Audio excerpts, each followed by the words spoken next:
자, 반갑습니다. 현대중공업 주주님들, 그리고 구독자님들. 자, 오늘 조선업종들 전체적으로 분위기는 평이합니다. 내려가는 것도 있고, 올라가는 것도 있고, 보합인 것도 있고, 굉장히 좀 많은데, 일단 현대중공업 같은 경우에는 0.1포인트 정도 보합 수준에서 왔다 갔다 하면서 이제 주가가 형성이 되어 있습니다. 자, 여러분들이 제가 항상 말씀드렸지만, 3분기 실적이 제일 중요하다고 말씀을 드렸죠. 2분기 상승 때 나왔었던 이 양봉을 뚫어줄 수 있는 게 3분기에 좋은 실적이 이 양봉을 뚫어줄 수 있는 부분이기 때문에 실적이 어떻게 나오는지는 우리가 무조건 체크해야 될 부분인 거는 여러분들께 항상 말씀드리고 있습니다. 자, 그러면은 우리가 근본적으로 실적을 베이스로 하고 투자를 지속하고 있는데 이 실적 같은 경우에는 우리는 뭘 보고 투자하죠? 수주, 우리가 선박을 상선을 수주하는 그 물량에 대해서 실적을 예측하고 투자를 하는 거잖아요. 근데 조선사 같은 경우에는 수주 잔고는 많아요. 많은데 그러면 추후에 추가로 더 상승할 수 있는 그 원동력은 어떤 게 될까를 우리는 추가로 또 살펴보고 있어야 된다는 겁니다. 자, 그러면은 그 추가 요인들이 어떤 게 있는지 이번 영상에서 좀 말씀을 드리겠다는 말씀 드리면서 구독과 좋아요는 내용 마음에 드시면 한 번씩 부탁드리면서 본론으로 바로 들어가도록 하겠습니다. 자, 자료를 좀 준비해 왔는데 지금 제가 제일 중요하게 보는 거는 다음 먹거리로서 함정 수출입니다. 자, 이 함정 같은 경우에는 기존의 상선 말고 이제 물품을 이동하는 그런 상선 말고 이제 전투에 사용되는 해양 전투에 사용되는 전투함을 말하는 겁니다. 자, 그런데 이 전투함 관련된 선박 규모가 향후에 계속해서 커질 예정이에요. 그 규모도 밑에서 말씀을 드릴게요. 자, 일단 우리나라에서는 해외 수출 함정이 총 40척이 있는데 종류는 여러 가지가 있습니다. 자, 그런데 이 40척 중에 18척이 HD 현대중공업이 발주한 선박입니다. 자, 최다 수출 기록을 보유하고 있고요. HD현대중공업이. 자, 그러면은 이 함정의 시장 규모는 어느 정도로 커질 건데를 두고 보면은 지금 시장은 40척까지 수주를 했고 이게 척당 한 1000억 정도 상회를 합니다. 자, 그러면은 지금은 한 4조 규모 정도 돼요.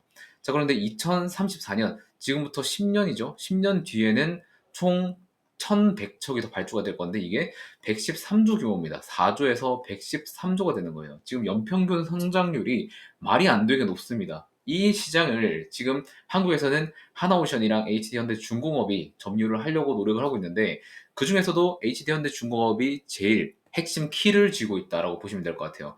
자, 일단은 함정 규모는 그래 커질 거 알겠어. 그럼 이 사업성에 대해서 우리도 중요하게 생각을 해야 되잖아요. 그래서 그 사업성의 퀄리티가 어느 정도 될 거냐를 판단하는 게 영업이익률입니다. OPM이라고 흔히들 부르죠.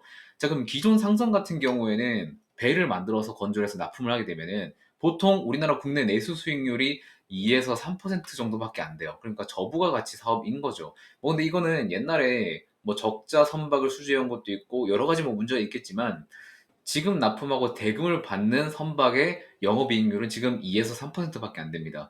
근데 22년도 이후부터 수주한 선박 같은 경우에는 고부가 가치 선박이 많기 때문에 조금 더 올라올 수는 있겠죠. 자, 그런데 함정 같은 경우에는 OPM이 10%대가 나올 것으로 전망을 하고 있어요. 자, 그러면은 기존에 있었던 상선 대비해서 거의 한 5배의 영업이익률을 더 올리는 거죠. 자, 이런 부분을 봤을 때 우리나라 조선사들이 뛰어들지 않을 이유는 없다. 무조건적으로 뛰어들어야 되는 시장인 건데 거기에서 1등이 HD 현대중공업이라는 거죠. 자, 국내 기업 중에 함정 사업하고 있는 게 하나오션이랑 HD현대중공업이라고 했죠. 자, 그러면 HD현대중공업이 왜 1등인지 과거 이력을 좀 살펴보면서 말씀을 드릴게요. 자, HD현대중공업 같은 경우에는 함정 납품 이력이 많습니다. 1987년에 뉴질랜드 쪽으로 8,400톤 군수 지원함도 인도했었고 22년도 이거 전에도 하나 있었는데 대표적으로 22년도 필리핀 2,200톤 원해 경비함도 6척을 수주를 했습니다. 자, 그리고 페루 쪽 국영 시마조선소 쪽이랑 6,406억 원의 규모의 함정 4척을 현지에서 공동 생산하겠다는 계약도 체결을 했어요. 자, 그런데 재미있는 게 필리핀 조선소 같은 경우에는 원래부터 옛날에 오방 국가인 영국이나 미국 쪽에서 함정을 많이 발주를 받았었어요. 근데 거기에 있는 국가적인 문제 때문에 이제 다른 근교에 있는 다른 국가들의 입찰을 받았었어요. 그 많은 조선사 중에 HD 현대중공업이 낙찰을 받고 이제 공급을 했었어요. 자, 그런데 이 공급 퀄리티가 너무 좋으니까 2022년에 필리핀에서 추가로 2,200톤의 원해 경비함을 6척 수주를 추가로 발주를 한 겁니다. 자, 그래서 지금 동남아권 그리고 페루 어디죠? 남미권이죠. 남미권 이쪽으로 HD현대중공업의 납품 퀄리티가 굉장히 높다는 것을 보여주는 이력이라고 보시면 돼요.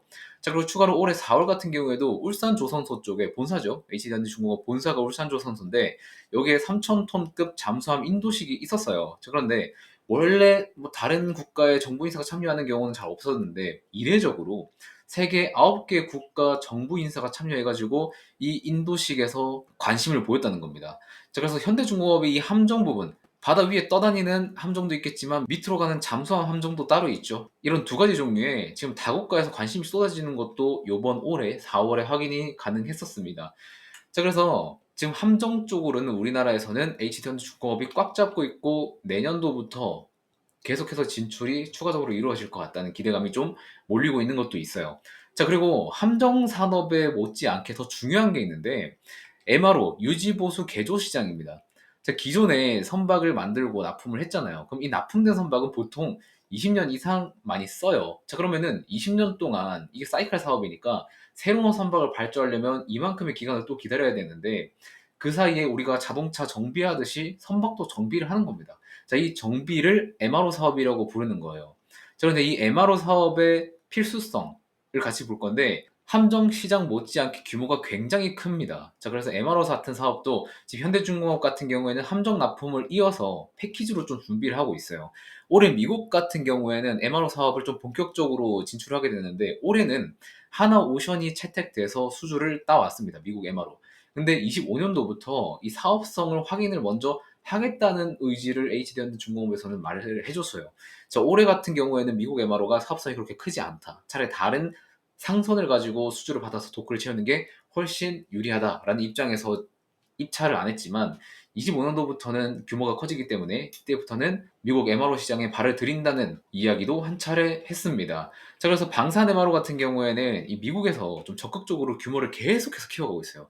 그래서 발빠르게 우리나라 조선사들이 대응하는 게 핵심인데 이 미국 해군성 장관이 카를로스 델토로 장관이 HD현대중공업 사업장을 직접 방문을 했어요. 그래서 어떻게 이 MRO 시장을 개척해 나갈까 하는 협력까지도 논의를 했다는 게 이번 핵심 포인트인 겁니다. 자, 그래서 미국 MRO 사업 같은 경우에는 아무나 입찰을 넣을 수가 없어요.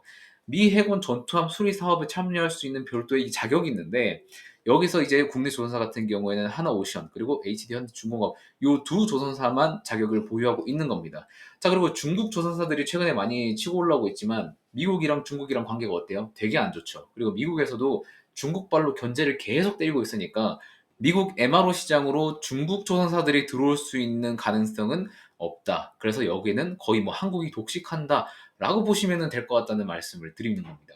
자, 그래서 우리가 조선사들 뭐 상선 수주 같은 경우에도 굉장히 좋지만 추가로 함정이랑 MRO 사업 같은 경우도 미래 확장성이 굉장히 큰 사업이다. 이 부분에 대해서 여러분들이 놓치면 안 된다는 말씀을 이번 영상에서 좀 드리는 겁니다. 이 부분도 여러분들 꼭 기억해 두시고 장기 투자로 한번 보시는 게 좋다는 말씀을 드립니다. 자, 조선 같은 경우에는 사이클적으로 빅사이클이 오긴 했지만 25년도부터 함정이나 MRO 쪽으로 수주 공시가 나올 수도 있는 환경이 마련됐기 때문에 이러한 포인트들도 여러분들 기억하시면서 이번 3분기 실적 같이 기다려 보도록 하겠습니다. 자, 그러면은 오늘 영상은 여기서 마치도록 하겠고요. 영상 내용 도움되셨으면 구독과 좋아요 한 번씩만 꼭 눌러주시고 다음 영상도 기대해 주시면 감사드리겠습니다. 고맙습니다.